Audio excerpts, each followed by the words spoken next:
Divorce juif, troisième partie. Quand le divorce est devenu définitif et que le mari, l'ex-mari, refuse toujours de venir au Beddin pour délivrer le guet, on a la possibilité que nous donne la jurisprudence française, et cela depuis une cinquantaine d'années, de lui faire délivrer une assignation en dommages-intérêts pour abus de droit.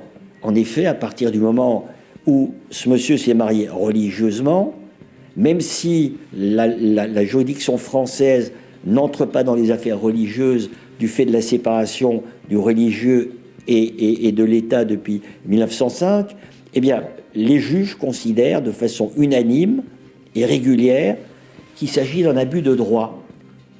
Effectivement, c'est son droit de ne pas donner le guet, mais c'est un droit dont il abuse.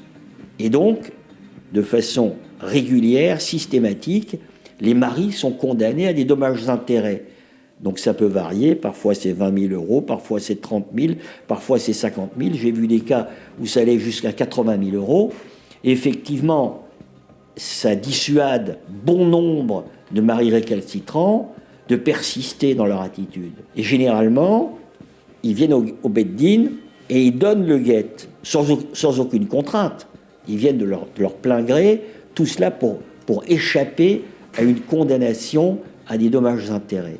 Alors, rendez-vous compte la profondeur de ce qu'on est en train de dire. Ils viennent sans aucune contrainte, hein. C'est pour échapper à des condamnations à dommages et intérêts, mais c'est sans aucune contrainte. L'absurdité à son summum. Et le droit, on reconnaît que c'est un droit, hein, mais on ne veut pas vous laisser en abuser. Hein. Donc le droit que tu n'as pas le droit d'utiliser. Donc ça aussi, très très fort.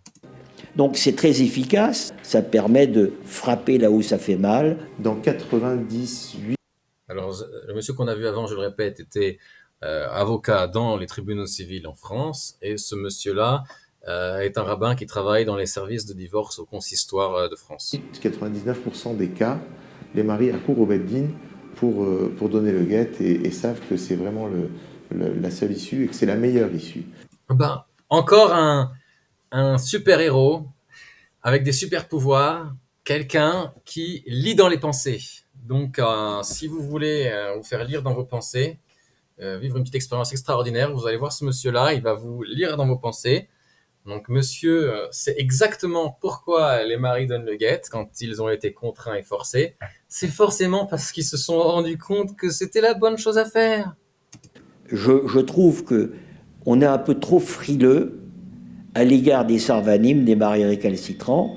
Il faudrait véritablement les mettre à l'index de façon claire, nette, ostentatoire, et ça inciterait beaucoup de gens qui sont intégrés dans une communauté, qui ont peur du qu'en dira-t-on, de se rendre à l'évidence, de venir au Beddin et de délivrer le guet. On est un petit peu trop frileux envers les récalcitrants. Hein. Ils ont tout un tas de systèmes un peu partout dans le monde pour faire coercition et les obliger à donner le guet, mais qu'on est quand même un peu frileux envers eux. Et il faudrait effectivement les mettre au banc de la société. Hein. Donc, si vous cherchiez d'où vient la cancel culture, eh ben, ça vient de chez nous, ça vient de chez les juifs et des Beddin incompétents. Donc, il est évident que l'humiliation publique rend le guet nul. Hein. Donc, voilà pour cette partie.